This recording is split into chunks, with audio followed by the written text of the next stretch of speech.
con la idea de que la gente se sensibilice y logren entender la importancia que tiene la investigación en el cerebro. Esta semana nosotros organizamos más de 10 actividades durante toda la semana en la que diferentes profesionales de diferentes áreas, de medicina, de psicología, de biología, van a exponer algunos temas que tienen que ver con realidades de Costa Rica, que es importante conocer, y con realidades generales. Entonces, que ustedes sepan que esta es la primera actividad que se realice. Le agradezco muchísimo al doctor Fernández y me perdonarán si en algún momento le digo Huber en lugar de doctor Fernández, pero es que fue alumno mío, entonces llega a tener una confianza que ustedes pueden sorprenderse, pero no es por falta de respeto, sino más bien por aumento de respeto. Entonces, bienvenidos nuevamente. Me dijeron que tengo que avisar que hay puertas de emergencia. Esta es una, la primera, que la ven aquí nomás, y hay otra saliendo por esa puerta, allá a mano izquierda, la segunda puerta de emergencia por cualquier cosa que pase, y luego los baños están allá al final si desearan también usarlos. Después, al final de la charla del doctor Fernández o de Huber, vamos a tener un espacio para preguntas, para que no interrumpan durante la charla, y ahí terminaría nuestra sesión. Entonces, quiero presentarles al ponente de hoy, que es Huber Fernández. El doctor Huber Fernández es licenciado en Medicina y Cirugía de la Universidad de Costa Rica. Además, es especialista en neurología y sacó una maestría académica aquí en la Universidad de Costa Rica en Fisiología con el tema de esclerosis múltiple. El doctor Fernández también hizo un entrenamiento en el Hospital Policlínic en Barcelona de la atención de pacientes con enfermedad cerebrovascular y ahora se desempeña como director del Departamento de Neurociencias del Hospital Calderón Guardia, donde también es asistente especialista de la unidad de ictus y ha realizado investigaciones en temas tales como enfermedad cerebrovascular, de la que hoy nos hablará, en enfermedad de Huntington, distrofias miotónicas, ataxias, esclerosis múltiple, y acaba de publicar justamente un libro, estaba comentando con él, que lo publicó en la editorial del BINAS, que si mal no estoy, se llama Tratamiento Agudo de la Enfermedad Cerebrovascular, que es, la editorial del BINAS tiene la patente, digamos, son ellos los que la pueden vender, entonces se vende solo en físico, creo, ¿verdad? No en ebook, por si acaso les interesa. También es profesor de grado y de posgrado de la Universidad de Costa Rica y bueno, le agradezco muchísimo, Huber, que esté aquí como parte de este encuentro y además, sobre todo, como parte de la unión que nosotros pretendemos que se haga entre la clínica y la investigación básica, que cuesta, pero ahí vamos y creo que Huber es uno de los elementos que nos va a ayudar a esto. Entonces, muchas gracias, Huber, y lo dejo con ustedes. Bueno, muy buenos días. Muchas gracias también al doctor Fornaguera realmente por fomentar estos espacios de comunicación y de encuentro entre la parte básica y la parte clínica y por realmente poner el empeño y procurarnos también estos espacios para hablar del cerebro, ¿verdad? Vamos a conversar realmente sobre lo que hemos venido haciendo para mejorar la atención de los pacientes con enfermedad cerebrovascular en este país, ¿verdad? Y entonces un poco es el repaso de lo que hemos venido procurando durante todo este tiempo. Es un proyecto que empezó en el 2001-2002 y que por dicha, pues a pesar de todos los problemas que hemos tenido, yo creo que sí tenemos una cantidad suficiente de pacientes que se han beneficiado de este esfuerzo de un montón, porque así es la verdad, de un sinnúmero de funcionarios de la institución que han procurado mejorar la atención y la calidad de vida de los pacientes afectados por esta enfermedad. Así que vamos a hablar primero de las generalidades de la enfermedad vascular cerebral, un poco de la epidemiología, de la situación en Costa Rica, de los factores de riesgo de esta enfermedad y terminamos con el proyecto de la atención del evento vascular cerebral en la caja en estos momentos, el plan de abordaje, la aplicación de los protocolos que tenemos y algunos asuntos pendientes que espero que todos pues colaboremos en tratar de resolverlos. Esta es una paciente de 78 años, un TAS izquierdo significa que el 80% por lo menos del hemisferio izquierdo se vio afectado por el infarto, no tiene contraindicación para recibir trombolisis con RTPA intravenosa, la paciente recibe el trombolítico, evoluciona con hipertensión endocraniana y requiere incluso la colocación de una sonda PEC para alimentación. La paciente es trasladada al hospital de donde había sido referida y esta es la tomografía. Este es el hemisferio izquierdo de la paciente, vean ustedes todo el área afectada por el infarto, ¿verdad? Toda esta zona más oscura del hemisferio es la zona que corresponde al infarto cerebral, ¿verdad? Quedan sin afección prácticamente el polo frontal izquierdo, ¿verdad? Y hacia arriba también una zona un poco más extensa que se salvó de la lesión. Esta es la paciente una vez que pasó varios meses en el CENAR, en el hospital de rehabilitación, y eso es lo que logra hacer, ¿verdad? Funcionalmente, para que nosotros logremos esto, ¿verdad? Se requiere mucho, o sea, para que una paciente después de un infarto cerebral con el tamaño de la lesión que ustedes acaban de ver logre caminar, eso es un éxito. ¿Por qué? Bueno, porque significa que va a tener menos dependencia, ¿verdad? Es alguien que puede ir al baño probablemente sola o con muy poca ayuda, es un paciente que se puede alimentar solo o sola, ¿verdad? Que no requiere ayuda para esas actividades básicas tan elementales en la vida diaria. Esto no lo teníamos, ¿verdad? Y un poco de lo que vamos a hablar ahora es cómo llegamos a poder ofrecerle a los pacientes este beneficio. Ahora sabemos mucho más del RTPA, que es el activador del plasminógeno tisular.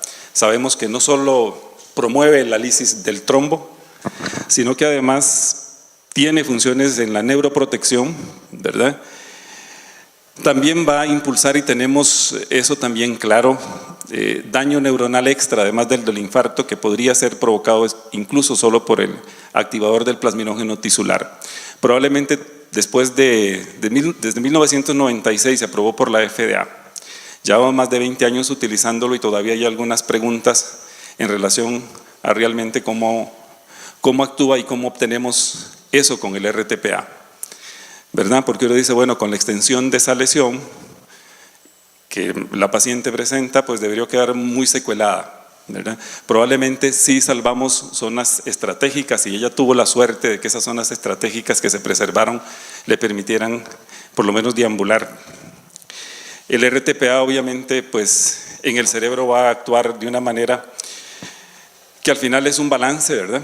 Sabemos que tenemos efectos beneficiosos con la aplicación del medicamento, pero que también exponemos al paciente a algunos riesgos y eso es muy importante tenerlo presente. ¿Por qué?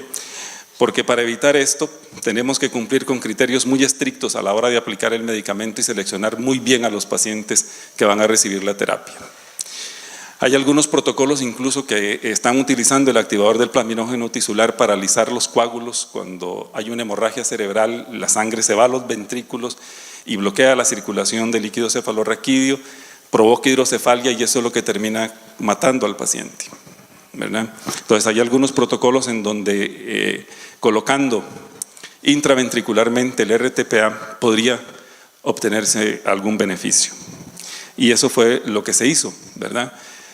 Sabemos también que el proceso de la isquemia en el cerebro no se limita nada más a tener la oclusión de un vaso y listo, ¿verdad? Sabemos que es un mecanismo complejo el que se genera, el que va provocando el daño neuronal y que además ese mecanismo complejo de daño neuronal pues es dependiente de tiempo, ¿verdad?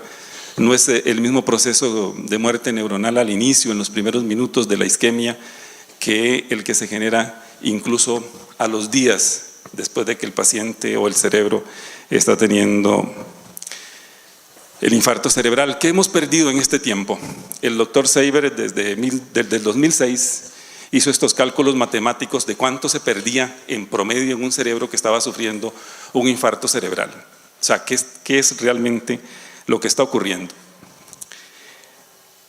Y esto tenemos que tenerlo muy claro. Todos los días ingresan pacientes, o sea, costarricenses, con estos infartos cerebrales, y esto es lo que nosotros estamos perdiendo en promedio en un infarto cerebral.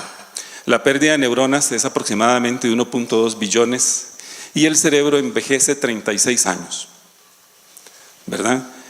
Se calcula que en una hora el paciente está perdiendo 120 millones de neuronas y el cerebro le está envejeciendo casi 4 años. En un minuto 1.9 millones de neuronas y el cerebro le está envejeciendo 4 semanas. Y esa es la cantidad de neuronas que pierde por segundo, 32.000 neuronas por segundo. Y eso es lo que tenemos todos los días, y tenemos a un sinnúmero de costarricenses a lo largo y ancho del territorio nacional afectados por esta enfermedad.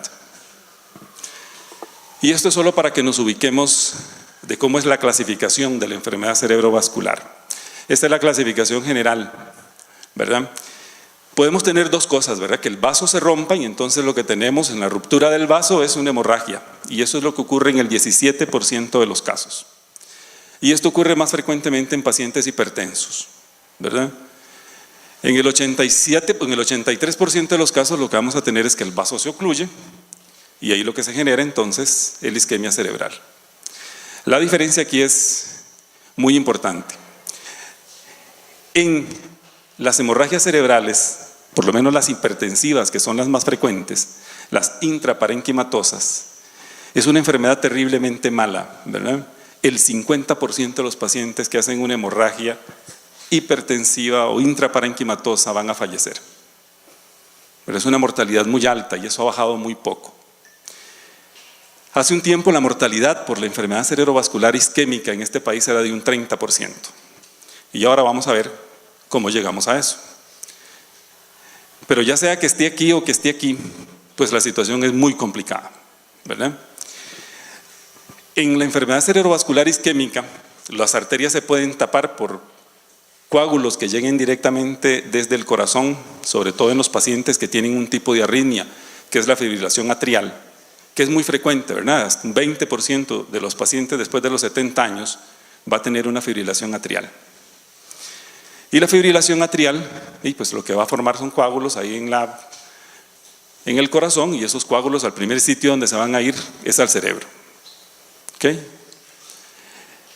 El otro 20% de estos pacientes, las arterias se ocluyen por placas de grasa, ¿verdad? El LDL que va formando las placas de ateroma en las arterias, y eso forma al final la placa aterosclerótica que lleva a la interrupción del flujo. Y aquí tenemos un grave problema, ¿verdad? Un 25% dice ahí que son infartos lacunares. Esos infartos lacunares por definición miden menos de 20 milímetros, ¿verdad? Muchos de estos infartos lacunares son silentes. Eso quiere decir que el paciente no tiene síntomas por esos infartos cerebrales, ¿verdad?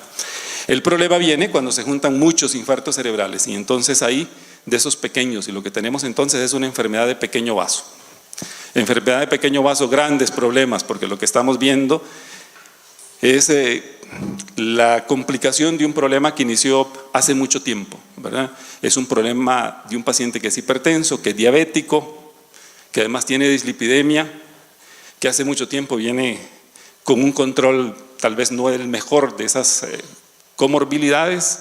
Al final los vasos del cerebro empiezan a dañarse, los vasos pequeños, y empiezan a hacer esto. Cuando el paciente percibe los síntomas, muchas veces es un deterioro cognitivo, ¿verdad? Que ya no tenemos cómo tratar esa causa, porque lo que estamos viendo ahí es un proceso neurodegenerativo de la pared del vaso que inició hace mucho tiempo, ¿verdad? En un 30% de los casos no vamos a saber por qué le dio el infarto cerebral al paciente, ¿verdad? Eso tiene algunas ventajas. En teoría, si no encontramos la causa luego de que investigamos bien, pues la probabilidad de recurrencia es menor. ¿Y por qué eso es importante? Bueno, porque cuando sabemos la causa, aunque controlemos a veces los factores de riesgo, un 40% de esos pacientes a los 5 años vuelven con otro infarto cerebral. Y esto es lo que vemos en la mayoría de los casos, ¿verdad? Muchos de los pacientes en este país, por arriba de los 65, 70 años, aún sin síntomas, tienen tomografías como estas, ¿verdad? Cuando son sobre todo hipertensos y diabéticos. Para mostrarles un poco toda esta zona aquí, oscura, que podemos observar, este son los ventrículos, ¿verdad? Este es el líquido cefalorraquídeo. Toda la coloración de este tejido debería ser así, del que está cerca de los ventrículos. Esto más oscuro es enfermedad de pequeño vaso, es una leucoencefalopatía hipertensiva, decimos nosotros cuando el paciente es hipertenso. Estos son infartos lacunares. Si nosotros llevamos a estos pacientes a resonancia magnética, muchas veces lo que encontramos es esto. Todas las zonas blancas son infartos, ¿verdad? Y una gran proporción de los pacientes hipertensos y diabéticos en este país, si los llevamos a resonancia magnética, están así. ¿Cuál es la situación de esta enfermedad en el mundo? Bueno, este es el estudio Manhattan, lo llevó el doctor Sacco en 1998 en Estados, ¿verdad? Y a mí me gusta ponerlo porque el estudio, ¿verdad?, lo que evidencia más claramente es cómo afecta la enfermedad a las diferentes poblaciones. La barra amarilla es la población negra, las barras celestes la población hispana y la barras rojas son los blancos, ¿verdad?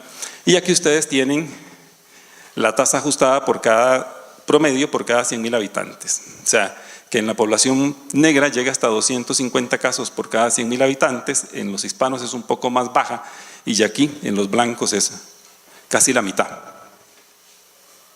¿verdad?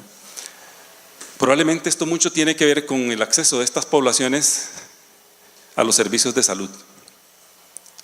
¿Okay? Y vean la tasa en hombres y en mujeres, es muy parecida. ¿Qué sabemos del impacto de esta enfermedad en los países del tercer mundo? De acuerdo a la Organización Mundial de la Salud, ven, esto es viejísimo, pero no se ha modificado. En el 2002 había causado 272.000 muertes la enfermedad cerebrovascular en 27 países de América Latina, ¿verdad? Era la segunda causa de muerte y la principal causa de discapacidad en el mundo. Una de cada 10 de todas las muertes en los países en vías de desarrollo del tercer mundo son atribuibles al ictus, o sea, al evento cerebrovascular agudo.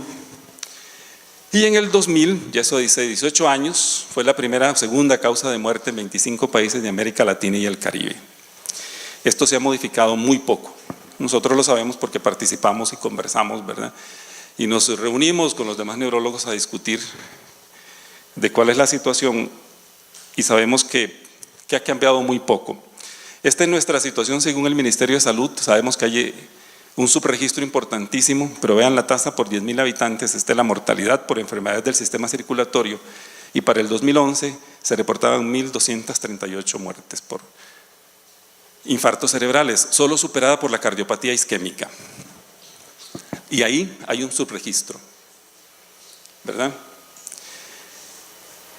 Esta es la mortalidad, según las últimas estadísticas o informes del Ministerio de Salud, hay una reducción, ¿verdad?, en las muertes por enfermedad cerebrovascular en el país. Desde el 2008, nosotros procuramos de que esto fuera de reporte obligatorio, o sea, que cada vez que un paciente llegaba con un infarto cerebral a una clínica, pues se le hiciera un reporte y ese reporte llegara al Ministerio de Salud. Lo que nos enteramos es que muy pocos centros lo hacen o llenan el reporte, ¿verdad? Es más, de hecho creo que solo el Hospital Calderón Guardia, la persona que se encarga de llevar las estadísticas, es la única que lleva ese reporte y lo manda al ministerio. Pero bueno, según el informe oficial, ¿verdad?, tenemos una reducción, por dicha, de las muertes por la enfermedad. Este es el comportamiento de la frecuencia de los factores de riesgo. ¿Por qué creemos que no se ha modificado? Les explico. Nosotros no sabíamos ni cuál era la mortalidad, ni cuántos pacientes atendíamos con enfermedad cerebrovascular en el país. Sabíamos todo esto, la primera causa de muerte, ¿okay?, la primera causa de discapacidad, todo lo que acabamos de ver. Pero en el 2000 yo decía, bueno, qué raro, yo estaba terminando la especialidad, pero ¿por qué nosotros no tenemos estadísticas? O sea, ¿cuántos se nos mueren? ¿Verdad? O sea, ¿qué es lo que está pasando? Bueno, ¿por qué? Porque en parte la cultura en el manejo de los pacientes con enfermedad cerebrovascular que había, era que por estos pacientes había muy poco que hacer. Si ya le dio el infarto cerebral, era lo que le tocaba, ¿verdad? Y entonces, bueno, a esperar a ver cómo le va. Ahora darle los cuidados básicos, de una forma muy tardía, por cierto, pero nada más. Y no sabíamos ni cuántos se nos morían, ni cómo se nos complicaban. Es más, eran pacientes totalmente invisibilizados desde el punto de vista de las estadísticas, porque era una enfermedad que se reportaba como una enfermedad cardiovascular. O sea, lo pusieron a la par de los infartos de corazón, como si fuera lo mismo, ¿verdad? Entonces los pacientes con infartos cerebrales no existían. Yo dije, bueno, aquí la única forma es revisando expedientes, era lo que conversaba con el doctor Fornaguera temprano. Entonces yo agarré 2 años de pacientes con diagnósticos de infartos cerebrales en el San Juan de Dios, en el 99 y en el 2000. Esto era el factor de riesgo, esta era la frecuencia de factores de riesgo en esos pacientes. El porcentaje que era hipertenso, fumador, diabético. ¿Okay? El 30% de estos pacientes se moría a los 30 días. O sea, teníamos una mortalidad del 30%. Si a estos pacientes se les tenía que colocar un tubo endotraqueal y llevarlos a ventilación mecánica, el 76% fallecía en los 30 días. Esa era la situación de nosotros. ¿Por qué creo yo que se ha modificado muy poco la incidencia de la enfermedad? Porque este es el reporte del mismo hospital en el 2011-2015, la doctora Garro y los colegas del San Juan, ahora ya con una base de 700 pacientes. Y entonces vean la incidencia, la prevalencia de la hipertensión en esa población. O sea, sigue muy parecido. Esto es el 99, este es el 2011. Y es la misma población que consulta al mismo hospital. Solo que 11 años después.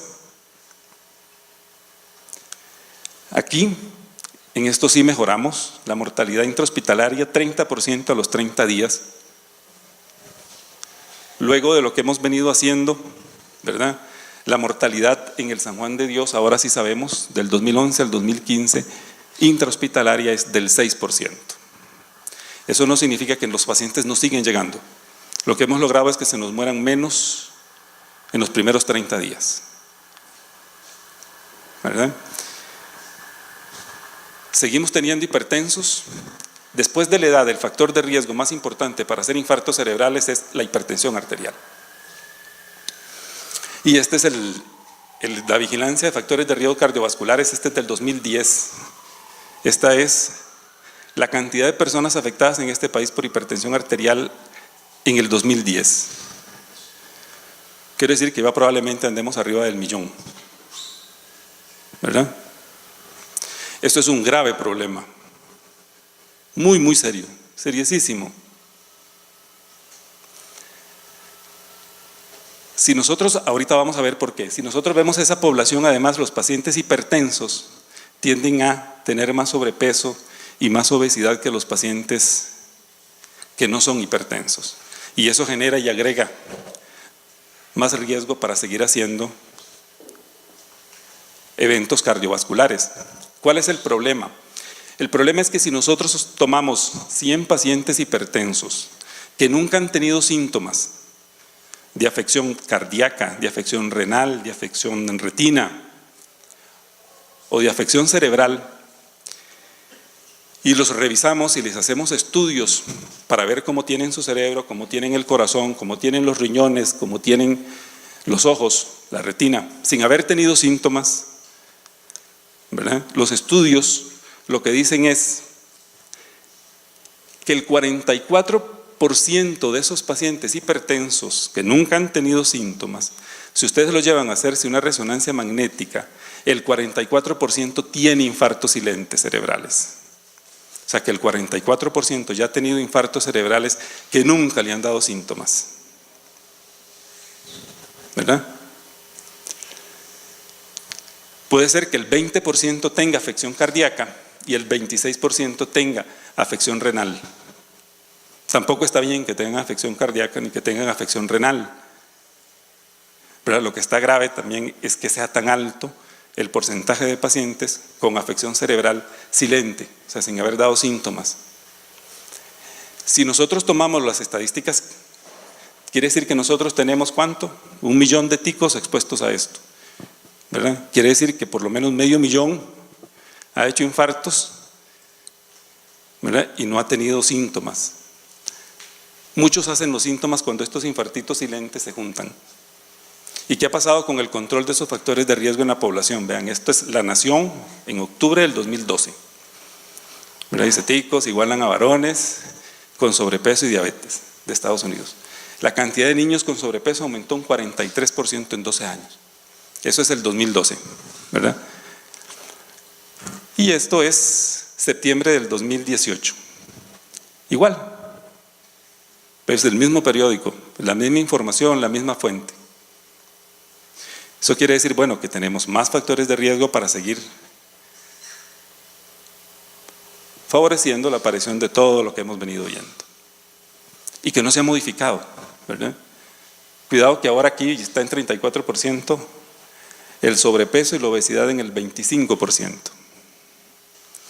No sé qué impacto ha tenido la prohibición en las sodas, en los escolares. Se ha bajado el porcentaje de niños con obesidad que presentó primero en el 2012. No he revisado esa parte.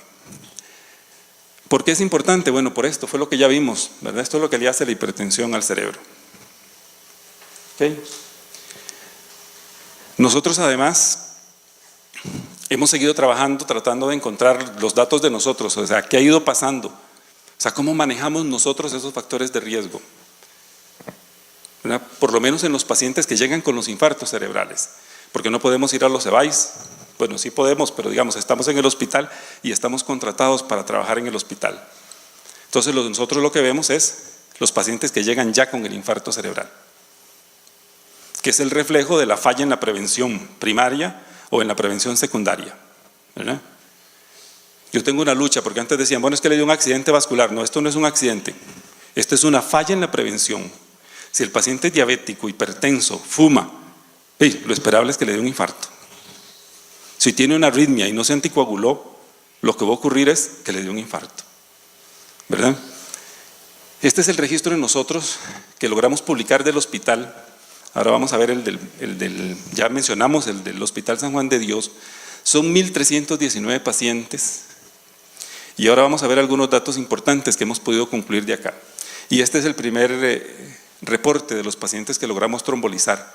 Ahora les cuento también cómo logramos hacer eso. ¿Qué sabemos de ese registro? Fue de abril del 2009 a julio del 2014. Eran pacientes, de estos habían entrado a la unidad de ictus. De estos pacientes, este fue un estudio que hicimos previo a este reporte, pero cuando llevábamos 1.121 pacientes, de estos pacientes, 170 pacientes tenían una fibrilación atrial, o sea que tenían la arritmia que hablamos ahora. De estos pacientes, solo el 20% estaba anticoagulado, o sea que solo 20% recibía el tratamiento que dicen las normas que tiene que recibir. Nosotros fuimos, el doctor Gabriel Torrealba, fuimos con este trabajo libre al Congreso de Enfermedad Cerebrovascular a Europa, o sea, era el europeo de enfermedad cerebrovascular. Entonces, el doctor Torrealba explicaba que eso es cierto, que nosotros tenemos clínicas de anticoagulación. Eso quiere decir que en todas las áreas de salud hay un sitio, una consulta, donde al paciente le vigilan que la anticoagulación ande bien. Y además explicábamos, porque es cierto que el 95% de la población está cubierta por la Seguridad Social. Y que los pacientes también están cubiertos por esa Seguridad Social y que eso garantiza que tenga el anticoagulante. Entonces el japonés, que era el que coordinaba la actividad, dice, bueno, y entonces ustedes, ¿por qué? Si tienen 95% de la población cubierta, si el anticoagulante está incluido y además tienen clínica de anticoagulación, solo tienen anticoagulados un 20%. Esa es una pregunta que todavía no podemos responder. Yo tengo mis teorías de lo que ocurre, ¿verdad? Pero esa es la realidad. Y ahí es donde estamos fallando. Cuando uno ve esto en la realidad, lo que ustedes ven es un paciente, digamos un adulto mayor, un señor de 80 años, súper funcional, ¿verdad? Que va al banco, hace todos mandados de su casa, lleva sus cuentas y todo, que tiene la arritmia y que de pronto se quedó con aspirina. La aspirina no es un anticoagulante y de pronto es el infarto cerebral y ya nos ingresa entonces a nosotros con el infarto cerebral. Y ahora tenemos una persona de 80 años que era totalmente autosuficiente, que pasa a ser dependiente, ¿verdad? ¿Por qué? Porque quedó en el 80% que no recibía la anticoagulación. No tenemos, por lo menos yo no tengo una respuesta de por qué ocurre. Cuando nosotros revisamos las indicaciones, el 98.2% de esos pacientes cumplía con los criterios para estar anticoagulado. ¿Por qué no la reciben? Todavía es algo que no tenemos claro. Y ahora les vamos a hablar de lo que tratamos de hacer o de lo que estamos haciendo, ¿verdad? Porque apegados a esto, un mal plan es mejor que ningún plan. Bueno, ¿y qué vamos a hacer con estos pacientes? Este es el tiempo que nosotros deberíamos de durar atendiendo a un paciente cuando tiene un infarto cerebral. El paciente no debería durar más de 15 minutos en la casa. O sea, llega la ambulancia, lo detectaron, en 15 minutos lo valoran y es trasladado al hospital. Una vez que nos llega a nosotros al hospital, nosotros en 10 minutos ya lo deberíamos estar atendiendo. En 25 minutos desde que llegó debería tener hecho una tomografía. Pero son los tiempos que deberíamos de cumplir. En 45 minutos esa tomografía debería estar revisada y en 60 minutos le deberíamos de estar poniendo el trombolítico, si cumple con los criterios, ¿verdad? Esto es lo que debería de cumplir cualquier centro, ¿verdad?, que se considere respetable en la atención de pacientes con infartos cerebrales. Esto es lo que deberíamos de procurar, ¿verdad? ¿Qué es lo que tratamos? Bueno, de que desde que el inicio de los síntomas esté cada vez más cerca del inicio del tratamiento. A nosotros nos ha costado mucho y no es culpa de los pacientes. Los alemanes, en procura de esa atención y de juntar cada vez más el tratamiento al tiempo del inicio de los síntomas, diseñaron esto.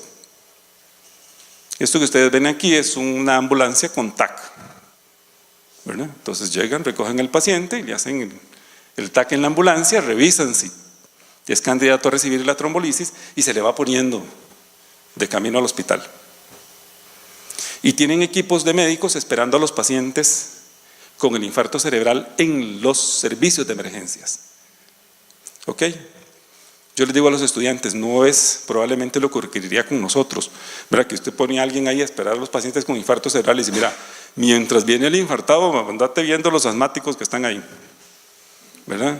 ¿O por qué no te sacas este par de hojas? No, están solo esperando el paciente con el infarto cerebral. Ahorita sabemos que los gringos en Houston, por lo menos en el doctor Grota, tiene un proyecto como con 4 unidades de estas, pero que creo que el precio de cada ambulancia con TAC es cercano a los $2 millones. ¿Ok? Pero así es como ve el mundo.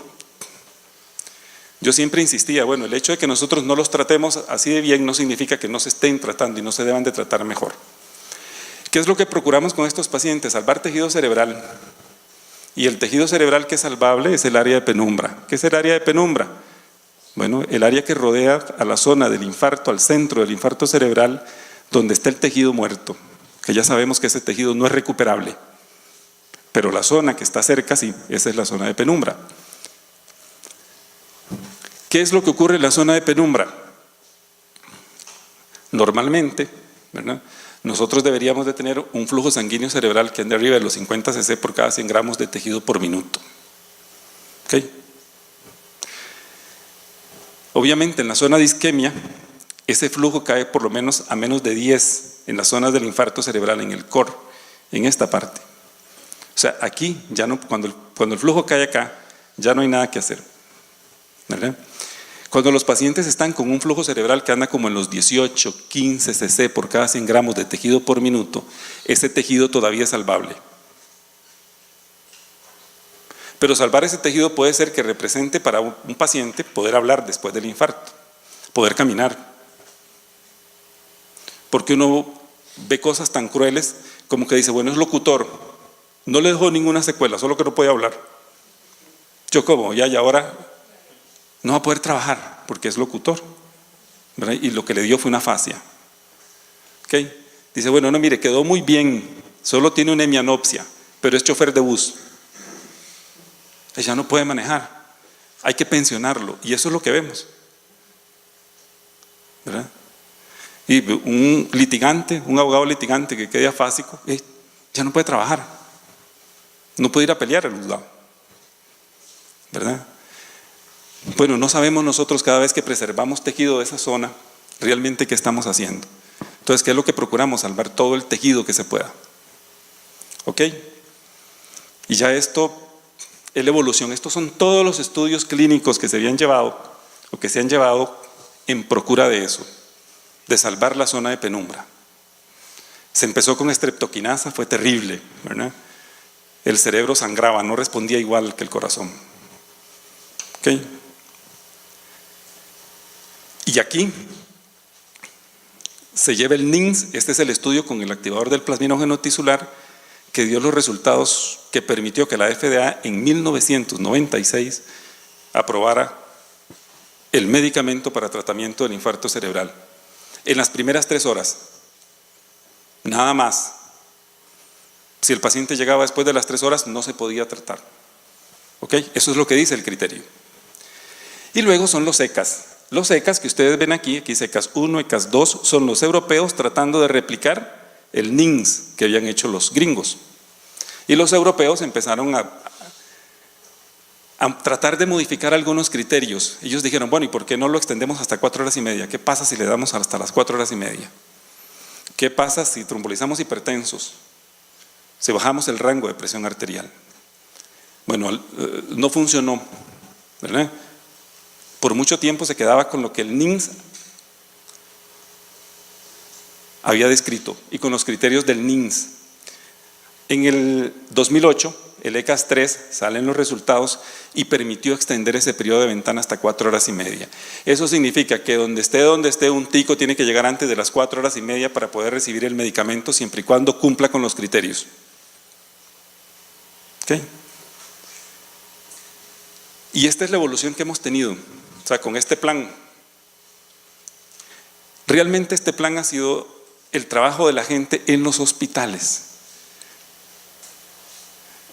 Yo no tengo aquí pena en reconocer que no hemos recibido, ¿verdad?, ayuda de ninguna autoridad, podríamos decir, de la institución, ni del ministerio.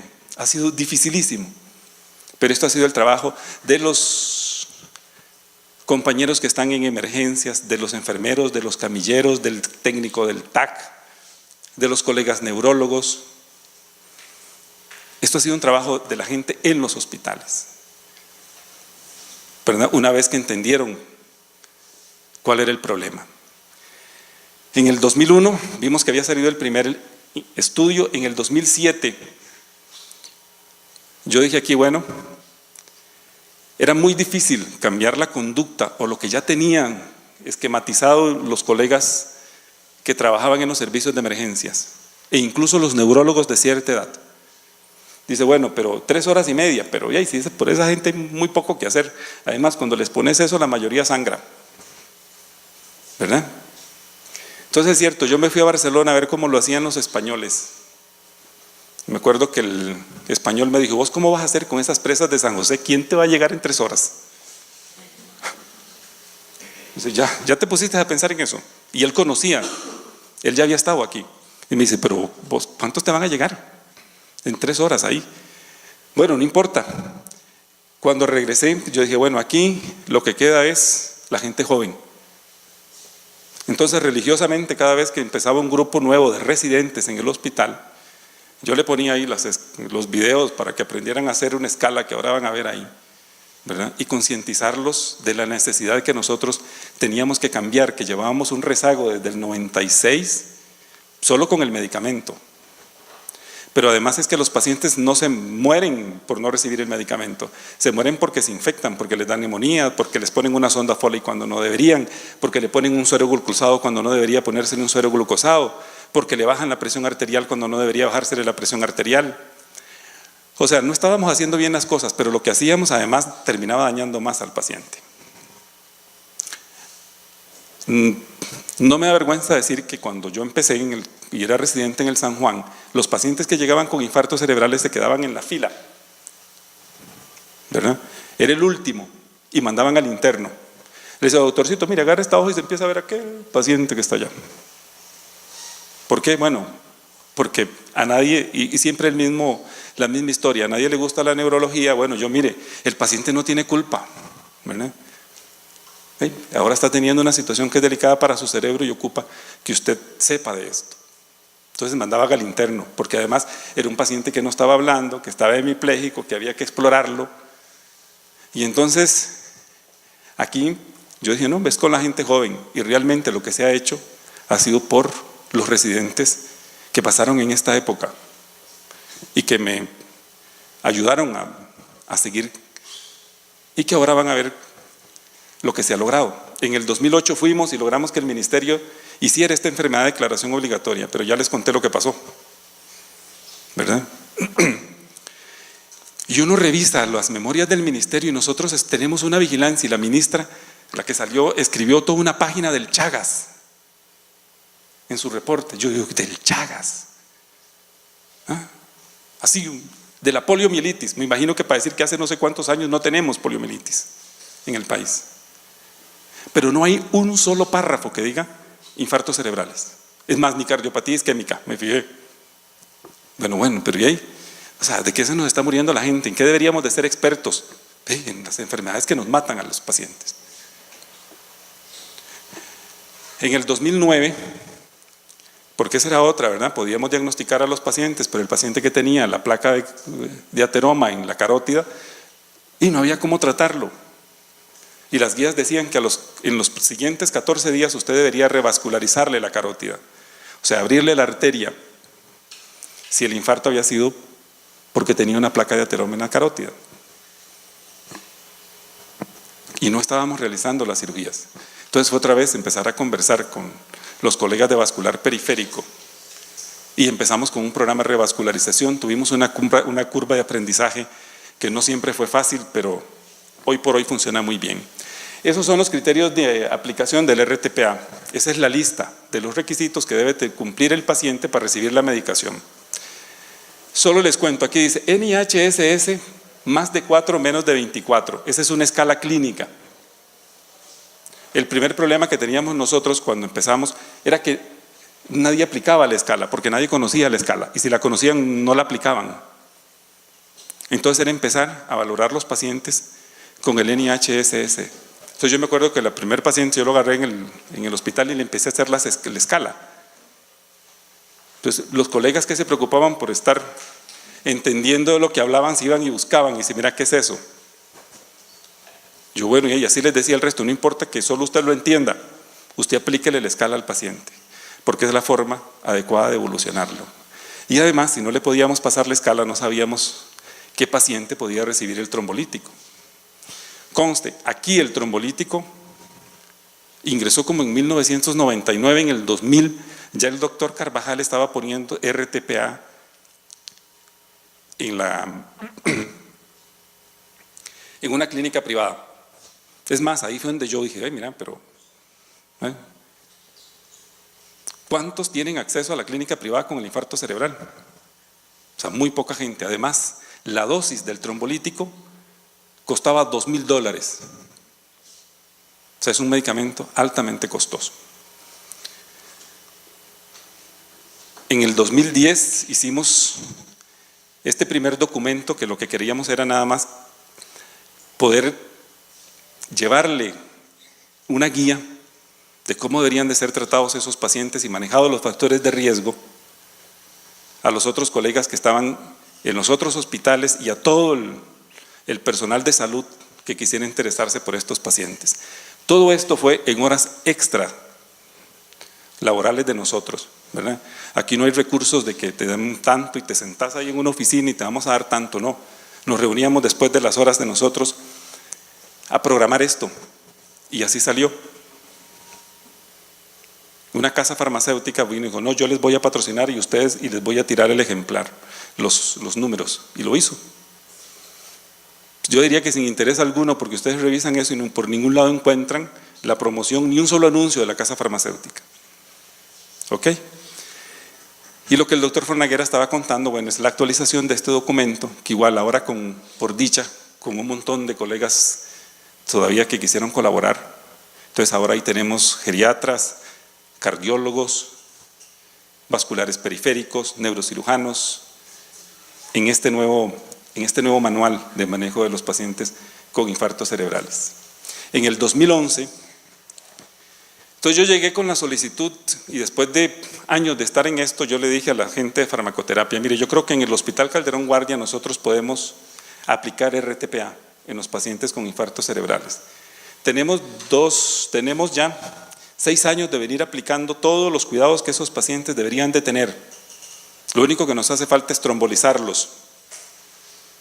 Dice, bueno, no, mire, es que eso es muy complicado, ¿verdad? Porque sangran, un 6% sangra. Con aspirina sangra el mismo 5 o 6%. Entonces el de farmacoterapia decía, no, mire, usted me tiene que demostrar a mí, estamos hablando del 2011, que los ticos les va a ir igual con ese medicamento que como le fue a los gringos en 1996 con el NINS. Y entonces yo lo que le voy a dar a usted son 50 dosis de este medicamento y usted me tiene que entregar a mí un informe de cómo les fue a esos pacientes y es prácticamente replicar el estudio de los gringos de 1996. Bueno, muchos colegas dicen, no, ¿cómo vas a hacer eso? Si ya eso está requete aprobado, la FDA, ¿cómo nos vamos a...? Bueno, y si no lo hacemos, no vamos a poder trombolizar nunca, porque el del Comité de Farmacoterapia tiene el poder de darte o no darte el medicamento. ¿Okay? Entonces, después de años, 6 años de estar en la lucha, en el 2011, un 31 de diciembre, trombolizamos el primer paciente en la caja, bajo este protocolo. En el 2016, iniciaron los hospitales Escalante Pradilla, en Pérez Celedón, el Hospital San Vicente de Paúl y el Hospital San Juan de Dios. En estos momentos nosotros hemos trombolizado puede ser que entre los 4 hospitales, creo yo, que cerca de 600 pacientes con RTPA.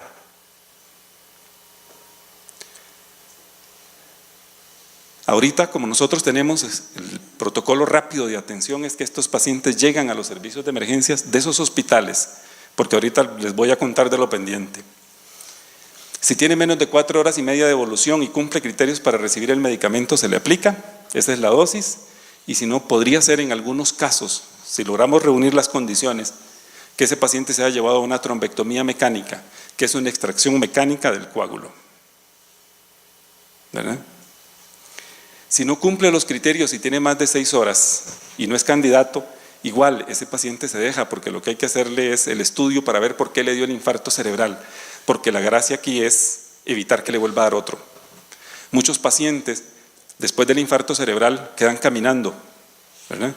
Y uno insiste, yo le insisto a los colegas, mira, si no le explicas por qué le dio y la familia no entiende y no se cuidan, este paciente va a volver con otro. El problema es que cuando le da otro, ¿verdad?, ya no camina. Y tiene que dejar de trabajar, si es que estaba trabajando, y si era independiente, ahora tiene alguien en la familia que dejar de trabajar para cuidarlo, y si no lo pueden cuidar, lo tienen que buscarle un lugar en un albergue donde lo puedan cuidar.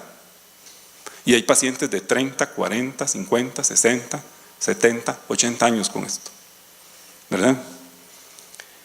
Entonces eso hacemos. Sí, sí hay, lamentablemente, pero sí hay. Este es el medicamento que se les aplica y esto es lo que hacemos con la trombectomía mecánica cuando se logra hacer, ¿verdad? Esta es una carótida, esta es la arteria carótida de un lado, ¿verdad? Le pusieron el medio de contraste y llega hasta aquí. Una vez que le llevan el catéter y logran extraer el coágulo, que probablemente estaba en esta zona, ya vemos cómo el flujo sanguíneo vuelve otra vez. Claro, el problema es cuánto duramos haciendo esto, ¿verdad? Porque si duramos 4, 6, 7, 8 horas, entre más tiempo lleve, obviamente, más daño neuronal hay. Y el paciente tiene menos probabilidades de recuperar. Estos son los estudios que han demostrado que la trombectomía mecánica funciona, ¿verdad? Y en algunos de esos estudios, el periodo de ventana se extiende hasta 16 horas, siempre y cuando logren demostrar que todavía hay tejido viable, o sea, que todavía hay penumbra. Si todavía hay penumbra, bueno, no importa, llévele, abrir, quitarle el coágulo, todavía hay tejido que se pueda rescatar. Esos criterios de inclusión han ido cambiando, ¿verdad? Antes, todos los adultos mayores que llegaban después de las 3 horas no se trombolizaban. Ahora extendimos el periodo de ventana para todos los adultos mayores de 80 años hasta 4 horas y media.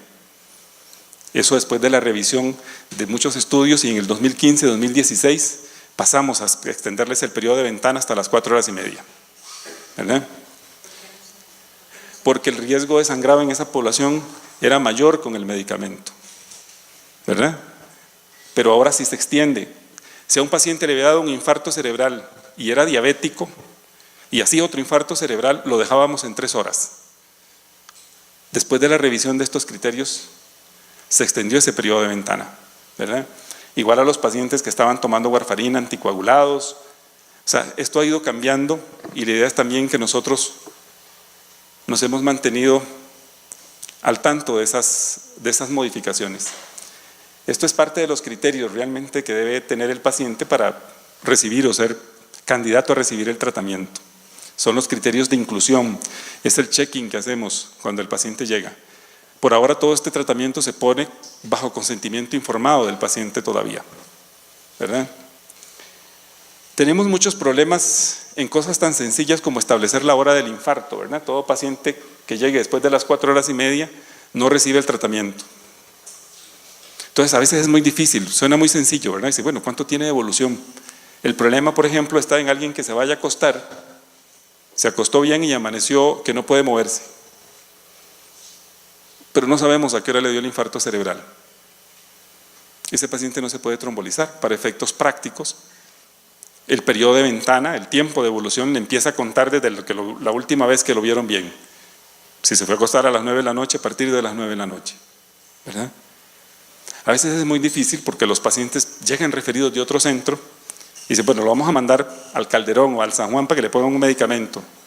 Y cuando usted empieza a preguntarle, y tiene más del periodo de ventana, y ahora explicarle al familiar que no le podemos aplicar el medicamento porque estaríamos teniendo mayor riesgo de que se complique más bien por el tratamiento, ¿verdad? Eso es lo que se establece en la guía que se publicó, ¿verdad? La guía de cómo establecer los síntomas. Es muy fácil, ¿verdad? Si el paciente puede hablar, él dice, fue ayer o hoy, estaba lavándome los dientes y la mano se me cayó. Si el paciente no puede informar el último momento en que el paciente fue visto bien, si se despierta con los síntomas, el inicio de los síntomas es a la hora de irse a acostar. Y si los síntomas van y vienen, porque eso ocurre, es el inicio cuando comenzaron los más recientes. En algunos pacientes, ¿verdad?, que nos queda la duda, nosotros podríamos llevarlo a una resonancia magnética. El problema, bueno, es que solo tenemos 2, 3 resonadores, a veces están funcionando solo 2, a veces solo 1, y es para toda la caja, ¿verdad? Entonces, conseguir un espacio de emergencias para un paciente cuesta mucho, pero sí se logra. Un paciente con infarto cerebral en el Calderón Guardia puede ser que tenga su tomografía en los 25 minutos o puede ser que antes de haber ingresado al hospital. Y ese es trabajo del hospital, del personal de salud del hospital. Y es un TAC que funciona para 1,5 millones de habitantes. Bueno, ahora menos porque tenemos Limón con TAC y Cartago también. Pero antes era así cuando empezamos. ¿Verdad? Hay pacientes que no pueden recibir el medicamento, ¿verdad? Pacientes que tengan problemas con las plaquetas, que el infarto sea muy extenso, ya sabemos que a esos pacientes no les va a ir bien, ¿verdad? ¿Qué hemos aprendido al final de estos 12 años de estar en esto? Bueno, que el costarricense sí consulta, los pacientes sí llegan antes de las 4 horas y media, ¿verdad? No es cierto que la gente se quede en la casa. Cada vez ocurre menos, ¿verdad? Ya se sabe en el mundo que solo un 10% máximo de los pacientes llegan en periodo de ventana. nosotros tenemos un porcentaje más alto. Los pacientes sí consultan, ¿verdad? Y están a tiempo para recibir terapias de primer mundo, que contamos con las personas debidamente entrenadas para ofrecer esta terapia, incluso la trombectomía mecánica, que se necesita fortalecer la red de atención de esta enfermedad en todo el país. Ahora van a ver por qué. Y que no estamos brindando una prevención secundaria óptima. Esto es especialmente cierto para los pacientes que tienen la arritmia y no están anticoagulados. Por dicha contamos con colegas con una disposición de trabajo extraordinaria. No sé si ustedes han tenido ya la oportunidad de ver este video, que es concientizando sobre los síntomas de un infarto cerebral. Es un trabajo del doctor Miguel Barbosa, asistente de neurología del hospital, que igual, ¿verdad? Es un trabajo que él prácticamente hizo solo, él lo costeó, esos videos que ustedes ven. Todo salió de la Fundación Barbosa Elizondo, ¿verdad? Pero bueno, y de hecho el doctor Barbosa es el organizador del Congreso de la Asociación de la Sociedad Iberoamericana de Enfermedad Cerebrovascular, que están cordialmente invitados. Bueno, vamos a estar el 12 de junio con los colegas de Latinoamérica, conversando sobre nuestra tragedia aquí, del manejo del ictus, ¿verdad? Y esta es parte de nuestras pendientes. Vean, esto es la cantidad de neurólogos que hay en el país. Ya los gringos se había establecido que se necesita mínimo un neurólogo por cada 100,000 habitantes. ¿Verdad? Yo cuando he discutido esto con la gente de la caja, que ellos hacen unos cálculos muy raros matemáticos para establecer dónde mandan los especialistas, y por eso terminan cirujanos donde no hay anestesiólogo, donde no hay quirófanos, o gastroenterólogos donde no hay gastroscopios, ¿verdad? Yo, bueno, mire, pero eso no se necesita mucho. Si usted tiene 300,000 habitantes en Guanacaste, usted ocupa ahí 3 neurólogos, ¿verdad? Vean la tragedia.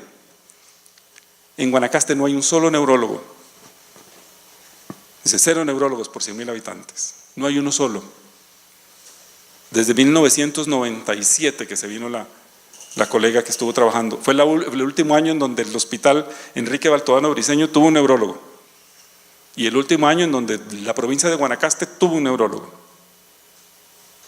Y en las otras zonas, vean que ninguna llega a tener un neurólogo por cada 100,000 habitantes. Esa es la realidad que tenemos. Y hemos hecho todas las cartas y todas las habidas y por haber, con explicaciones detalladísimas. Somos muy pocos. Entonces yo en la carta, mire, fulano, sutano, mengano se pensionan casi que con las fechas. Y no tenemos quien sustituya a esos colegas. ¿Cuántos somos? Como 30 ejerciendo, ¿verdad? Ese es el problema. O sea, quiere decir que a un paciente le da un infarto cerebral en la provincia de Guanacaste. Bueno, y hemos trombolizado pacientes que son trasladados en avioneta 1 o 2 veces. Esto significa que no es lo mismo. Vean, y es muy sencillo.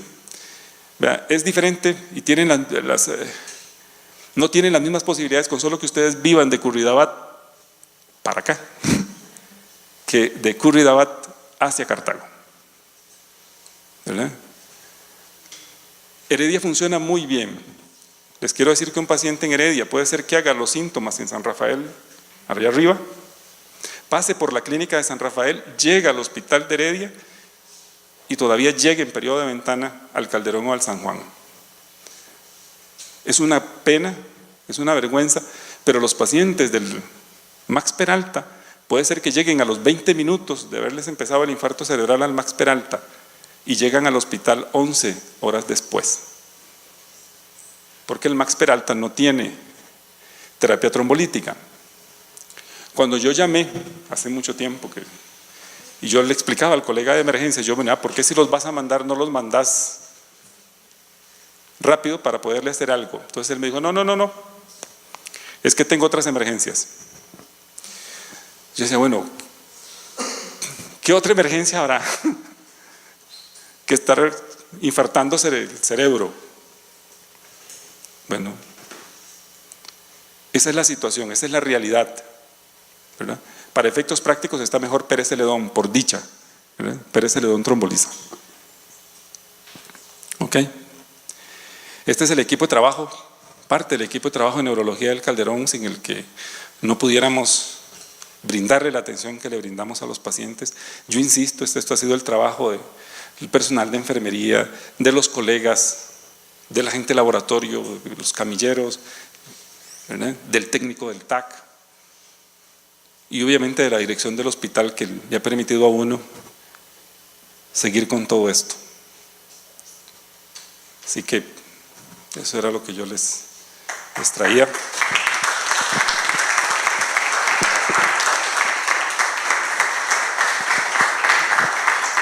Tenemos tiempo para preguntas. Muchísimas gracias a Huber por la información que nos da, y me imagino que todos ustedes tienen por lo menos inquietudes. Si no lo van a hacer en preguntas, las haré yo después, pero en todo caso, si alguien tiene preguntas. Tenemos 2 micrófonos, ¿verdad? Por ahí estaba el otro. Ah, bueno. Sí, tranquilo. Buenos días, doctor. Doctor, ahora con esta última parte que usted mencionó, digamos que no hay tal vez muchos profesionales o especialistas de neurología, ¿no se ha considerado aquí en el país tal vez la capacitación de médicos generales o especialistas, no sé, como internistas, para que ellos puedan aplicar el tratamiento trombolítico? El asunto es que lo primero que hay que hacer con estos pacientes, una vez de determinar el periodo de ventana del todo, es llevarlos al TAC y ver la tomografía del TAC. Ese es el paso más delicado, ¿no? Porque hay que aprender a interpretar los signos tempranos del TAC y hacer eso correlacionarlo con la clínica del paciente. Eso es lo difícil.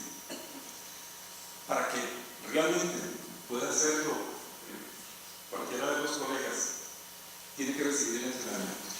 Bueno, tiene que llevar un entrenamiento en la atención de estos pacientes. ¿Por qué? Bueno, porque si nos equivocamos, vamos a terminar todavía dañando más a los pacientes. La caja, tratando de resolver esto, vino y lo hizo así. Sacó un documento y lo trombolizan, así como se hace. Los anestesiólogos, los internistas, en todos los hospitales, y se acabó. ¿Cuál es el problema? Bueno, que los colegas muy responsablemente dijeron, nosotros no vamos a hacer eso. ¿Por qué? Bueno, porque no estamos entrenados para hacerlo. Ese es el punto. Y el entrenamiento básico ahora de un neurólogo son 5 años. ¿Sí? O sea, probablemente alguien de otra especialidad que quiera dedicarse y quiera hacerlo, va a tener que recibir un entrenamiento, pienso yo, por lo menos de 1 o 2 años. ¿Alguien más? Buenas, doctor. Bueno, yo tenía una consulta. Vieras que hace 2 semanas tuve como una experiencia medio fea, pero bueno, yo estaba en el EVAIS por otras cuestiones del TCU y mi mamá me envió una foto de mi vecina con el ojo rojo y con dolor de cabeza. Entonces me dice mi mamá, yo soy estudiante de farmacia, entonces me dice mi mamá, ¿qué se puede tomar? Y yo le dije, no, ma, o sea, ya yo llamo a la señora y me dice que tiene 1 semana sin tomarse las pastillas de la presión arterial, casi me da algo. Entonces yo, ya que está en el EVAIS, discutí para que un doctor la atendiera inmediatamente y no querían y bueno, hasta que ya me peleé y me abrieron el espacio. Entonces yo le dije a la vecina, venite para allá, o sea, ya, ¿verdad? Y bueno, la atendieron y me dice, y yo le digo, ¿qué te dijeron? Y me dicen, nada, que me siga tomando las pastillas como eso. Y yo, no, que tal vez fue un derrame en el ojo o algo, no sé qué. Y yo, o sea, me quedé con un sinsabor que yo dije, por Dios, o sea, primero, por eso me llamó mucho la atención eso, para venir, para aprender. Yo la verdad no sé qué había que hacer en ese momento, ¿verdad? Pero como yo estaba en el EVAIS, yo dije, venite para acá. Entonces, ¿qué habría que hacer? Y segundo, me parece que la acción del médico no sé. O sea, me quedé sin un sinsabor. ¿Qué haría? O sea, no sé, si uno puede pedirle al EVAIS una capacitación, concientización, no sé, porque nada más vete, tomate la pastilla bien y ni siquiera le explican, ok, la hipertensión tiene todos estos riesgos, simplemente tomate la pastilla y el paciente no logra entenderlo, o sea, no logra entender los riesgos.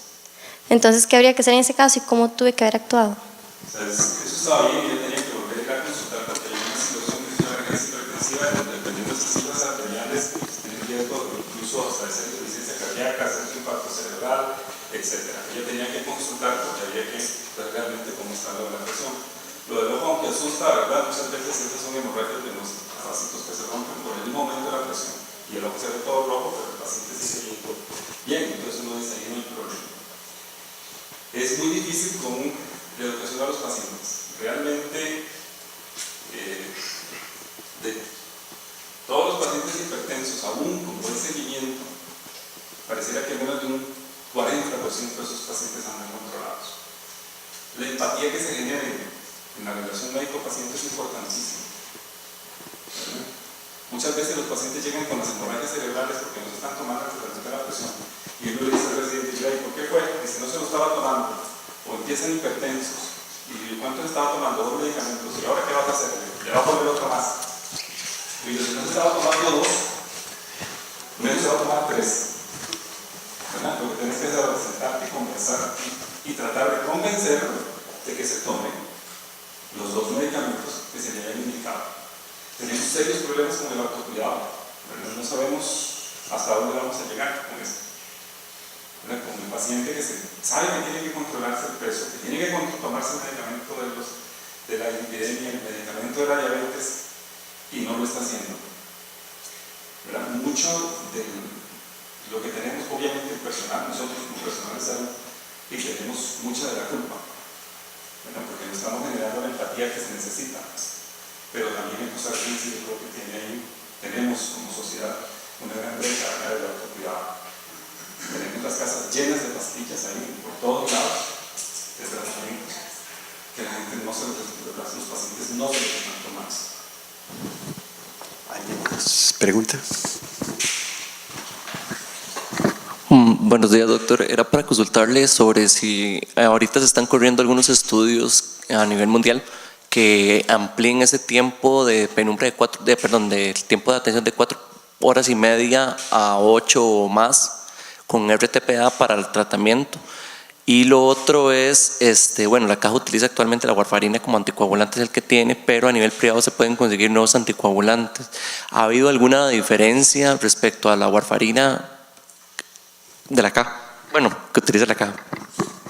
Realmente los nuevos anticoagulantes funcionan muy bien, son muy fáciles de administrar, el paciente no tiene que estar desangrando, no tiene que seguir dietas, el problema es el costo, que sí es un costo elevado y por ahora no vemos que la caja esté dispuesta como a asumir ese costo, por lo menos no para toda la población, probablemente para casos específicos en donde la warfarina no rinda los efectos que esperamos se vaya a conseguir. Con lo de los estudios, bueno, miren, es que ahorita los europeos, los gringos, los canadienses, los japoneses, lo que están haciendo es, si el paciente llegó en periodo de ventana para recibir el RTPA en las primeras 4 horas y media, se lo aplican. Y si el paciente llegó fuera de esas 4 horas y media, lo que se revisa es si es candidato a ser llevado a una trombectomía mecánica. O sea, ahora el boom es extraer el coágulo por medios mecánicos. Yo creo, ¿verdad?, que el futuro no está ahí, que el futuro es buscar una molécula mucho más eficiente que el RTPA, ¿verdad?, porque la probabilidad de que un paciente revascularice con el medicamento es de menos un 40%, y eso es dependiendo de la arteria que usted tiene. Pero por ahora, o sea, el enfoque está en trombectomía mecánica, no en ampliar tanto, porque ya se ha pasado por mucho, se ha llevado de todo lo que llevamos desde el 96 hasta acá, tratando de ampliar ese periodo de ventana. Y a lo más que llegó, fue a las 4 horas y media con el Cáceres.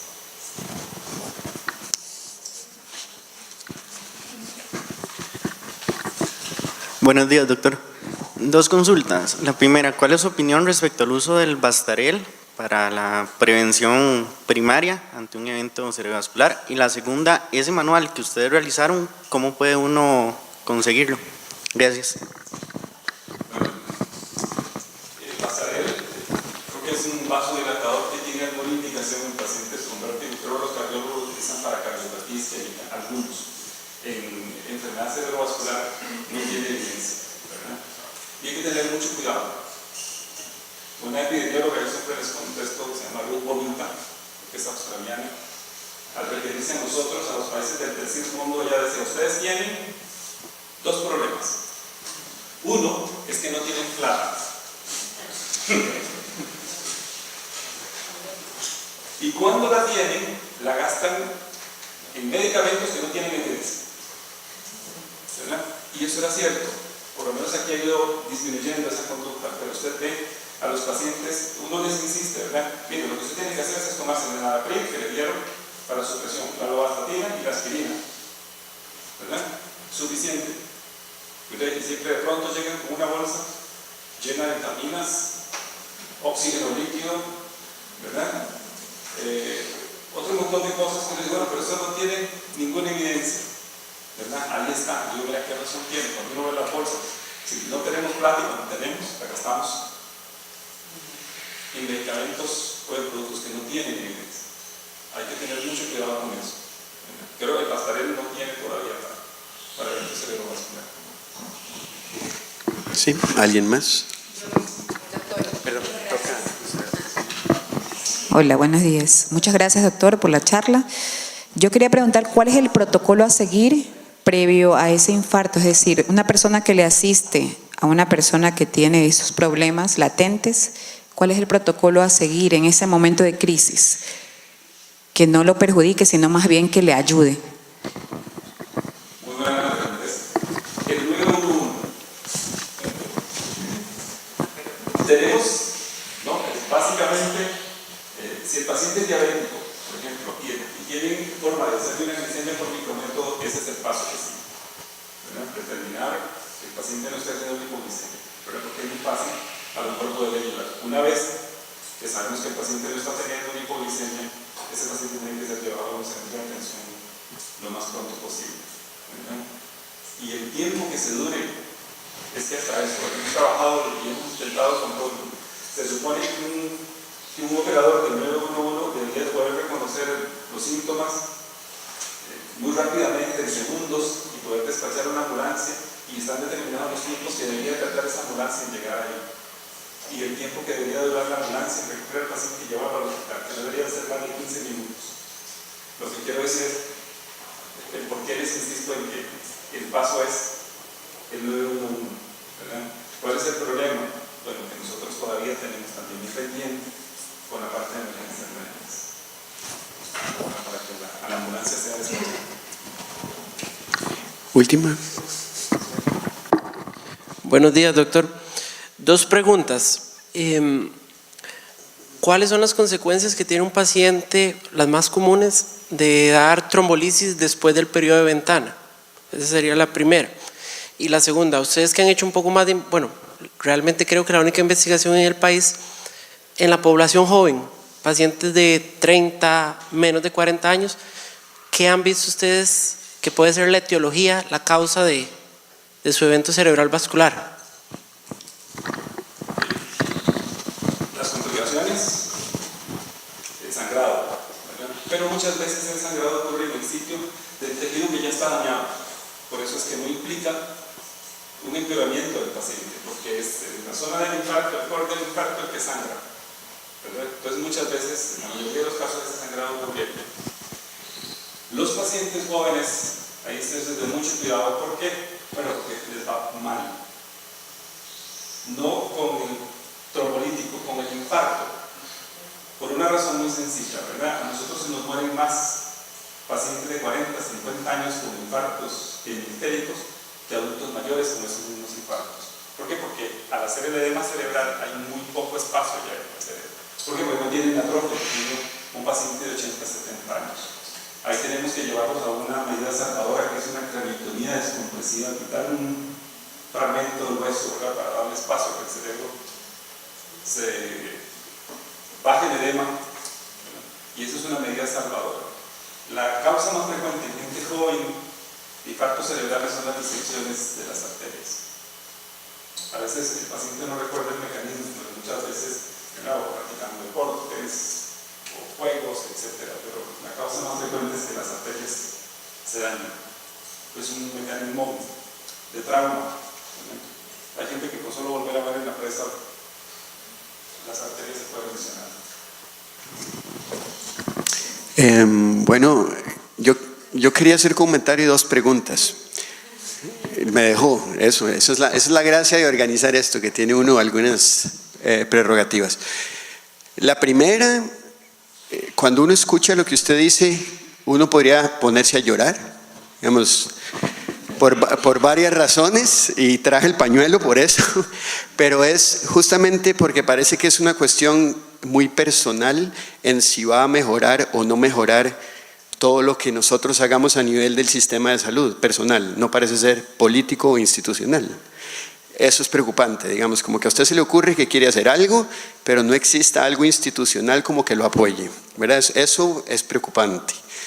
Después, preocupante es que se entere uno tan tarde de cosas que ocurrieron hace tanto tiempo y que un comité, el de farmacología, que tiene que hacer la farmacoterapia, sea capaz de pedirle a usted 15 años después que usted dé datos sobre algo que ya ha sido comprobado en muchas poblaciones alrededor del mundo, eso siempre arriesgando pacientes, y eso significa tiempo también de investigación, conseguir los pacientes, o sea, se va a alargar mucho tiempo más. ¿Y qué pasa ahí?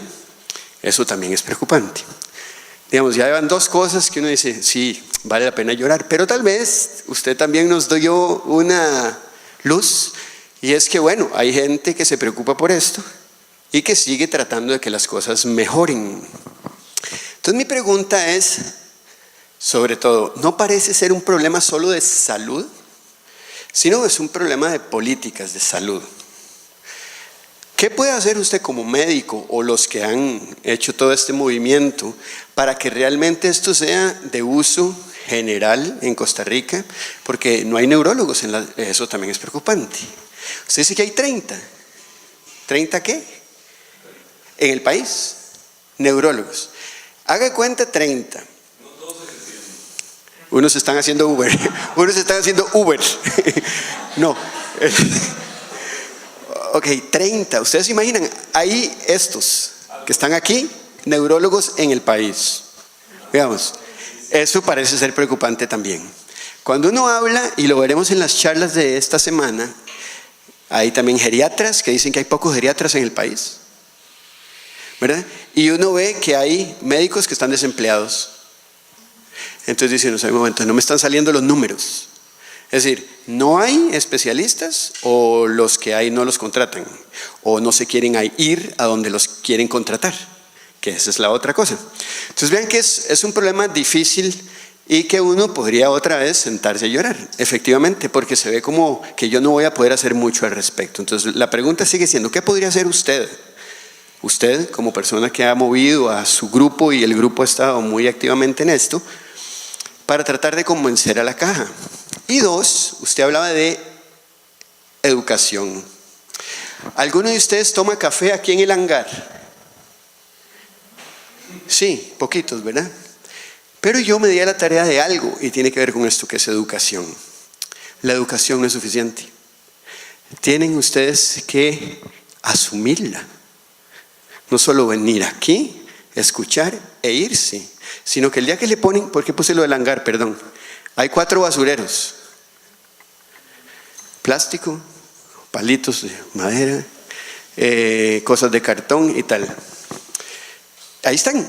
No tienen que caminar mucho. Están justo a la par. Y me imagino que los que toman café en la U saben leer. Pero he llegado a dudarlo. Es decir, usted agarra lo de plástico y está todo lo de papel, tal vez hay un plástico. Eso fue que alguien se equivocó. Y eso es educación, pero no es solo educación.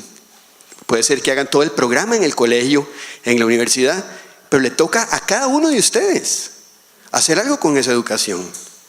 No es solo el profesor el que tiene que educar, no es solo el médico el que tiene que decir, es el paciente el que tiene que hacer. Entonces yo creo que nos ha faltado, y usted dice que la empatía que tiene que tener con los pacientes, en 15 minutos que ustedes tienen para atender a un paciente en la caja, es difícil sentir empatía. Nos cuesta tenerla con amigos que conocemos hace 20 años, ¿verdad? pero es algo que nosotros tenemos que entender que es por nuestro bien. Y pongo el ejemplo del café porque me impresionó. Saqué fotos y todo. De los basureros. Ni uno cumplía los requerimientos.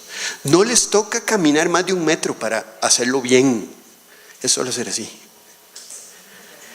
Imagínense lo que es tomarse una pastilla 1 hora X. Eso es un montón, es todo un derrame cerebral. O sea, les toca pensar qué hora es, les toca ir a buscar la pastilla, ojalá no tengan la cajita de pastillas. Entonces, a mí me preocupa no la educación, me preocupa que hagamos algo con ella. De verdad, podemos hacer todos los programas de educación que queramos, podemos criticar a la caja todo lo que queramos, podemos decir que los médicos no son empáticos, pero al final, ¿quién es el que tiene que sanar? Uno tiene que adquirir la responsabilidad de su propia vida. Y a mí esto, y sé que esta charla no va a ser la única en la que uno vea esto, es ¿en qué momento lo vamos a hacer? Cuando tengamos ya al abuelito, a la mamá o a nosotros mismos en un hospital con una isquemia. Tal vez podemos hacerlo antes, y lo que usted hablaba de prevención. Entonces a mí me parece que es fundamental que de verdad cada uno de nosotros asumamos la responsabilidad no solo de educar a los que no vinieron aquí, a nuestros parientes, sino de además asumir cada una de las pequeñas cosas que podemos hacer porque esto mejore. Y ya lo hacen los médicos del Hospital Calderón Guardia, lo han hecho durante años, muchos de ellos investigan, dice Huber que algunos han dado de su propia plata. Eso es lo que hacemos, lo que nos gusta, lo que hacemos. Siempre damos de nuestro tiempo, de nuestra plata. Y eso, digamos, podría uno ponerlo en un altar y de hacer un busto de Huber, no de Uber, de Huber, porque hizo eso. Es una decisión propia, otra vez una decisión propia.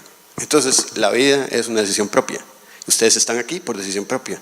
Y espero, de verdad, que haya sido de beneficio el escuchar estadísticas nacionales. No siempre, ¿qué pasa en Estados Unidos?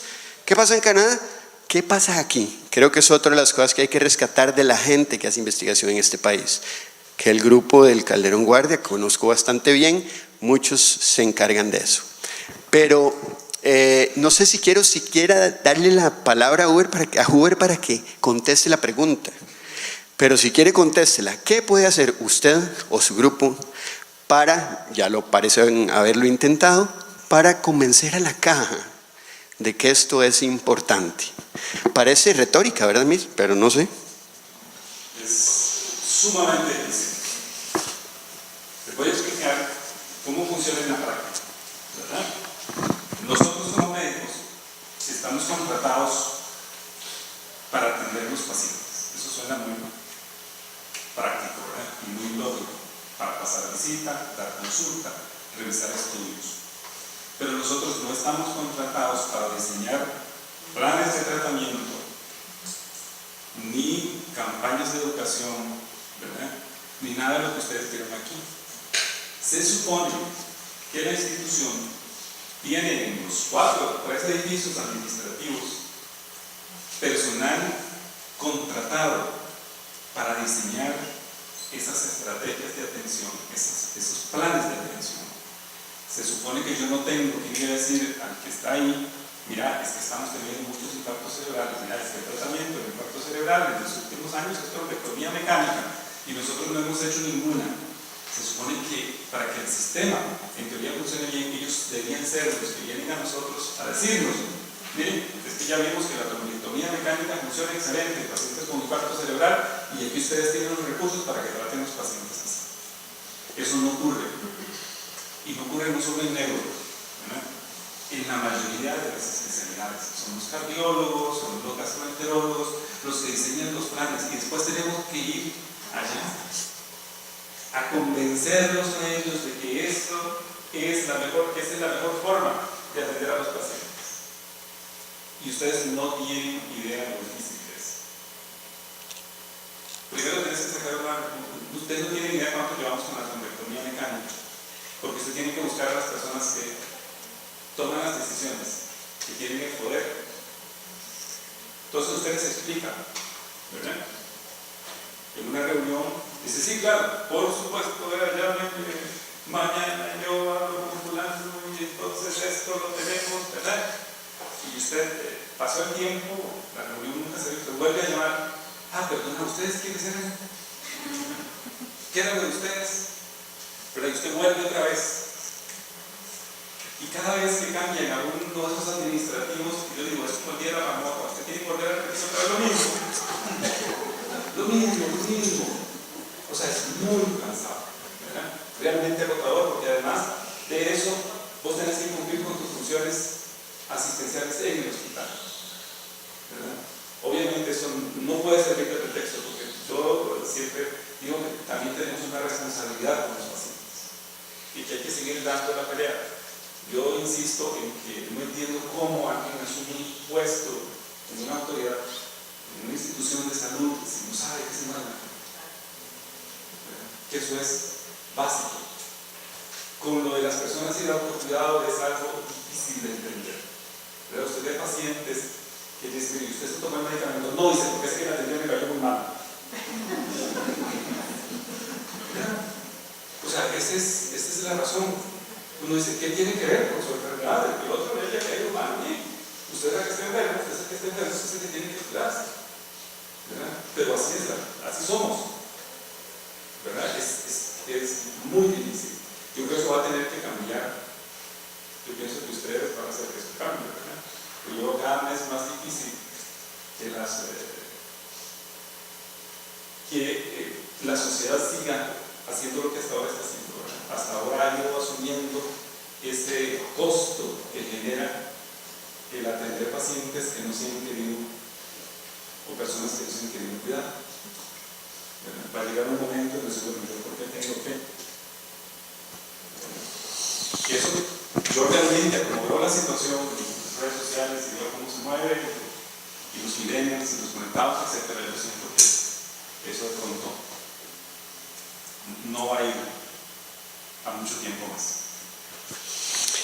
Bueno, pues muchísimas gracias, Huber, por su participación.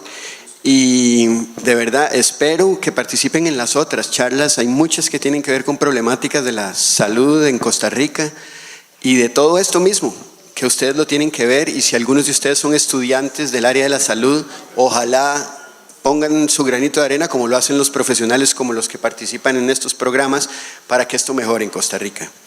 Al final, en el segundo poste de aquí del edificio, está el programa de esta semana. Si no, lo pueden buscar en el Centro de Investigación en Neurociencias, de las otras actividades. Y le voy a pedir, bueno, hay otra cosa. El viernes hay una película que se llama Beautiful Boy en el Cine Magali, que es sobre adicción. Antes de la película se va a dar una charla sobre adicción de la gente del IAF, hay un investigador del centro. Y ahí sí es la única actividad que hay que pagar, porque hay que pagar por la película. Pero es en el Cine Magali, a las 5:30 empieza la actividad. Entonces están cordialmente invitados, y a todas las demás sí son gratuitas y son en español. Y le tengo que pedir a Huber que diga un número del 1 al qué, porque el que salga favorecido ahora se va a llevar 2 entradas para esa película. Del 1 al 38, un número. El 12.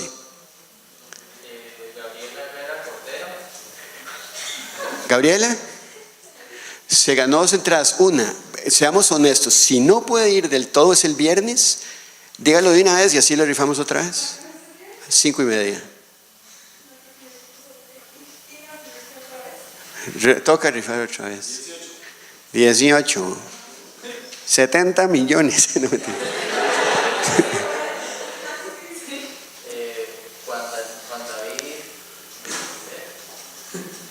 ¿Puede? Dios mío, son más ocupados que yo. No, voy a ver si las vende, porque va a estar muy difícil esto. Tampoco puede. El último y después vamos a ver qué hacen. ¿Cuál? 13, Camila Villar. Camila, tampoco puede, ya la vi la cara.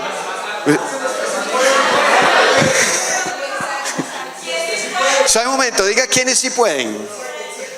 Ok, ahora diga un número. Dejen la mano levantada. No. Del 1 al 20. No, usted no se preocupe, diga. Del 1 al 20. Dejen la mano levantada. 1, 2, 3, 4, 5, 6, 7, 8, 9, 10, 11, 12, 13, 14, 15. Se lo ganó. Usted. Ok. Muchísimas gracias por haber venido. ¿Algo que se me olvide, Daniel? Que afuera hay unas galletas que Daniel se le ocurrió para esta semana. Pueden agarrar una cada uno, no lleven a su familia. Gracias por venir. Muy buenos.